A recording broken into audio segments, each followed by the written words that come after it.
आपने एक चीज नोटिस करी है कभी कि जो लूटपाट की घटनाएं हुई, जैसे कोई घर में आया, पहले घर में आके रेकी कर गया और देखा घर में कोई नहीं है, और फिर बाद में घर में से चोरी कर गया, या फिर 2-4 दिन ताले लगे थे, घर में ताला लगा था तो कोई एक दिन रात को चोरी हो गई, या कोई घर की महिलाओं को में चेन तोड़ के भाग गया, या उनको मार के भाग गया सारा सामान लूट करके। आपने नोटिस किया कि ये सारी घटनाएं करने वाला आदमी उस एरिया का नहीं होता। समझ रहे हैं आप बात? यानी कि अगर मैं यहां हरिद्वार में बैठा हूं और ये हरिद्वार के लोग जो यहां के रहने वाले हैं, इस एरिया के लोग, बहादुराबाद के, ये बहादुराबाद का आदमी बहादुराबाद के आदमी के साथ बहुत कम धोखा करेगा, या उसको लूटपाट या मारने का काम या कत्ल वगैरह का काम वहां का आदमी नहीं करेगा। अगर कोई दूसरे प्रदेश से आकर उस गांव, उस एरिया के अंदर रोजगार ढूंढ रहा है, उसके ऊपर कर्जा आ जाए, उसको उतारने के लिए वो कर सकता है ये काम, या उसको लालच आ जाए कि मुझे जल्दी अमीर बनना है, या उसको पता चल जाए कि यहां पर आसान रास्ता है पैसा कमाने का या इस तरह से लूट करने का, तो ये काम होते हैं कि नहीं होते हैं? बताओ आप। अर्थात जो सिस्टम है, जो समाज है, उसको अगर इसके मूल में कारण पता चल जाए, अपराध के मूल में कारण क्या है, अगर ये पता चल जाए, तो मूल को खत्म करना है ना। अपराध के मूल में कारण है हमारा विस्थापन। अगर एक आदमी को रोटी कमाने के लिए अपनी जड़ें छोड़ करके किसी दूसरे शहर में जाना पड़ेगा, तो एक ना एक दिन या तो वो या उसके परिवार का कोई सदस्य या उसकी अगली पीढ़ी को गलत काम में एंगेज होना ही पड़ेगा, क्योंकि उसकी जड़ें कट चुकी हैं, उसको पोषण नहीं मिलेगा, तो वो पोषण किसी का छीनेगा। नहीं समझे? हमारे बुजुर्गों ने जो हमारे रहने की व्यवस्था करी है वो इस तरीके से की हुई है कि वहां पर भरपूर पानी और भोजन कम से कम वहां अवेलेबल हो, और जो लोकल व्यवस्था है अपने गांव की वो इस तरह की बनी है कि जो एक दूसरे को पोषित करे, ना कि एक दूसरे को शोषण करे। ये जो पॉइंट है, इस पॉइंट पर गांव में कितने लोगों ने चर्चा की है? मतलब आप देखो जरा, अपराध करने वाले लोग हमेशा दूसरी कॉलोनी, दूसरे शहर, दूसरे इलाके का ही होगा, वो उस इलाके का आदमी नहीं मिलेगा आपको। मतलब किसी दूसरे स्टेट से जाकर अगर किसी को कहीं बसना पड़ रहा है, वो अपराध की मूल में है, वहां का लोकल आदमी नहीं करता ना, या आपने कर देखा कभी?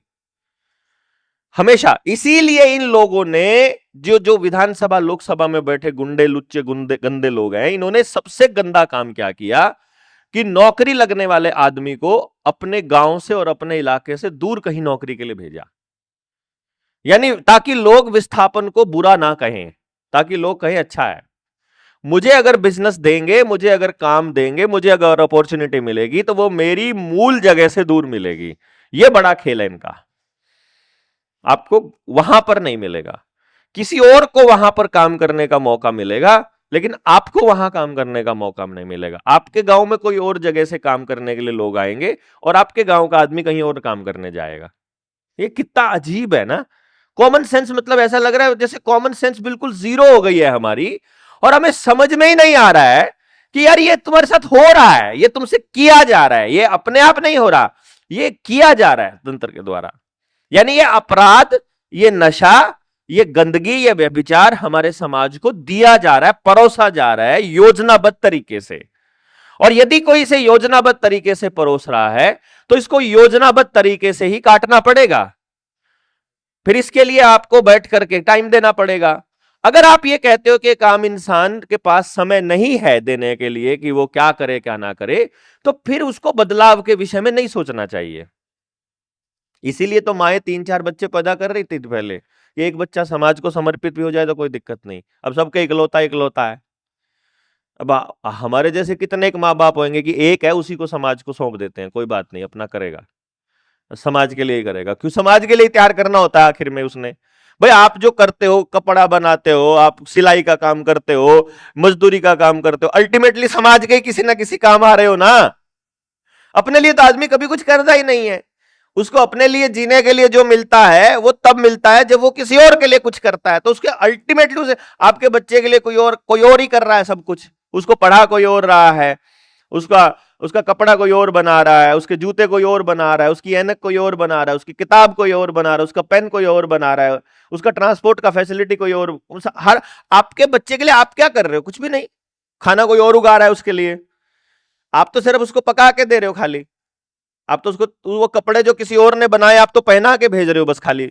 आपका आपका रोल इतना है केवल अपने बच्चे के प्रति कि आप अपने बच्चे का लालन पालन प्यार से करें, उसकी सुरक्षा का ध्यान रखें, और ये बात को याद रखें कि परमात्मा ने वो बच्चा आपके घर पैदा किया है, वो आपके जरिए पैदा किया है। वो बच्चा आपकी मलकियत नहीं है, वो आपकी जागीर नहीं है। इतना सा याद रखना होता है। और जैसे ही ये मालूम पड़े कि वो आपकी जागीर नहीं है, तो आपको मालूम पड़ेगा कि फिर हमें फालतू के चक्करों में पड़ना ही क्यों है। बच्चे को अगर समाज के लिए ही तैयार करना है तो समाज में बैठ के डिस्कशन किए बिना आप अपने बच्चे को समाज में स्थापित कैसे कर सकते हो, और समाज को कैसे अपने बच्चे के लिए सुरक्षित बना सकते हो? नहीं। और फिर इसीलिए ये बड़ा अच्छे से हमारे जो आश्रम बनाए, उसमें जो वानप्रस्थ आश्रम है, जब 50 साल तक आप अपना गृहस्थी चलाओगे, 25 से 50 के साल में, तो 50 साल के बाद आदमी का रोल ही ये है कि जो तुमने आज तक एक्सपीरियंस लिया, जितना सीखा, अब उसको बांटने का काम है। समाज के दूसरे लोगों को, अगली पीढ़ी को, कहीं पर भी बैठ के बातें करो ताकि समाज को अच्छा बनाया जाए। लेकिन इन्होंने, हरामखोरों ने ऐसा रूल बनाया, ऐसे वो बनाए, मतलब बातें प्रचलित की समाज में कि रिटायरमेंट के बाद तो बस घर बैठ के चाय पीनी है, बस कुर्सी पे बैठ के बातें मारनी है, बकवास करनी है, टीवी देखना है, ये बना दिया। असल में अगर हम लोग निकले रहे होते और समाज में वो रोल अपना अदा किया रहा होता 50 से ऊपर के लोगों ने, तो एक भी चीज गलत नहीं होती। जो गलत हो रही होती उसके ऊपर निगरानी होती। 50 से ऊपर का आदमी, आज भी अगर 50 से ऊपर का आदमी प्योर निगरानी पे आ जाए कि जो जो गलत हो रहा है वहीं जाके बैठ जाए, गलत क्यों कर रहा है भाई, इंस्पेक्टर को बोले, नगर पालिका वालों को बोले कि गलत क्यों कर रहे हैं, सही बताओ। और बच्चे पीछे बैक सपोर्ट में खड़े हो कि पिताजी को, ताऊ जी को हाथ लगा दिया तो तुमको तो हम नहीं छोड़ेंगे, हो जाएगा कुछ गलत। हम अपना रोल ही अदा नहीं कर रहे।